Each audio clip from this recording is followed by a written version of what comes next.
કરી મીત માડું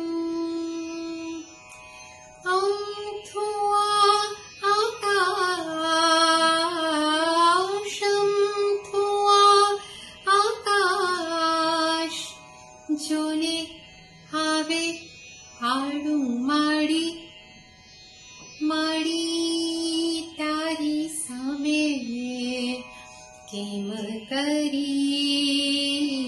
મીત માડું. નમસ્તે દર્શક મિત્રો, સ્વરગુર્જરીમાં હું નંદિની ત્રિવેદી. સૌથી પહેલાં તો તમને બધાને નવરાત્રિની ખૂબ શુભકામનાઓ.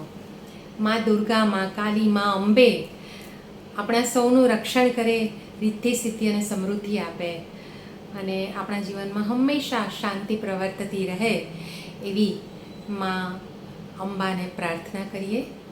અને હમણાં તમે જે સરસ ગરબો સાંભળ્યો એ અવિનાશ વ્યાસનો હતો.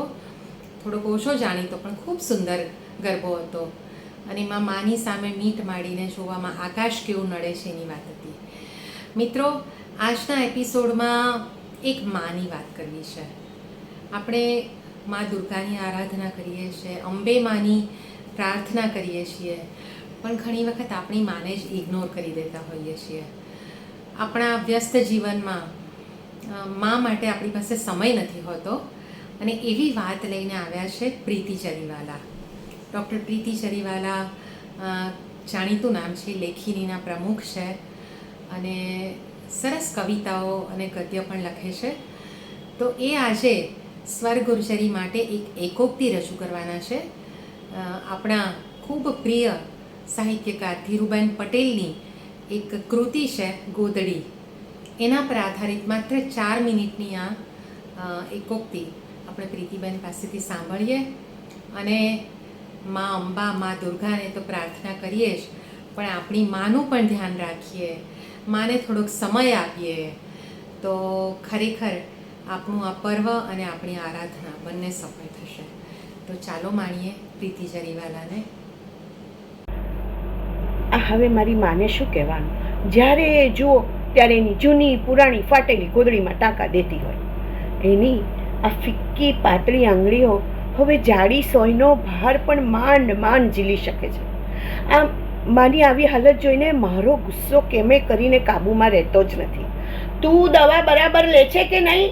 હા, હવે જો અહીં તને યાદ કરીને દવા આપવાવાળું કોઈ નથી રહ્યું, જાણે છે ને?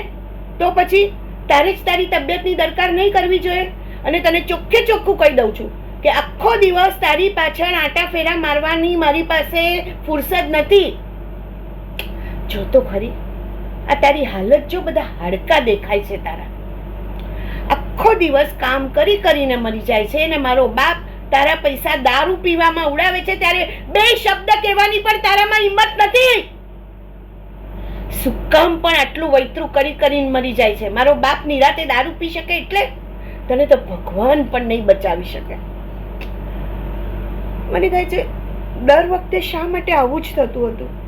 હું કેટલું સમજાવી ફોસલાવીને વિનયને માને પિયર મળવા જવાની હું રજા લેતી અને કેટલું વિચારતી હતી ત્યારે મનમાં કે સૌથી પહેલાં તો ઝપાટા બંધ માનું ઘર ચોખ્ખું ચટ કરી નાખીશ, એને માથામાં તેલ નાખી આપીશ, એના વાળ ઓળી આપીશ, એને ગરમ ગરમ શીરો કરીને ખવડાવીશ અને પછી અમારા બંને માટે અડક મીઠી ચા મૂકીશ અને અમે મા દીકરી બંને ચા પીતા પીતા કેટલી વાતો કરીશું.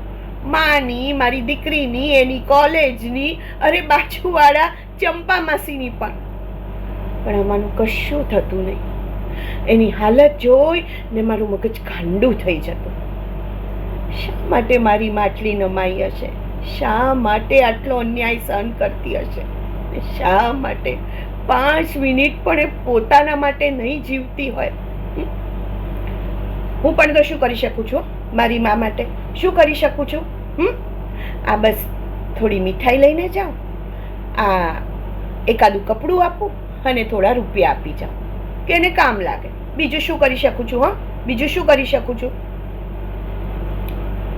ચાલ હવે રીસાવાનું બંધ કર.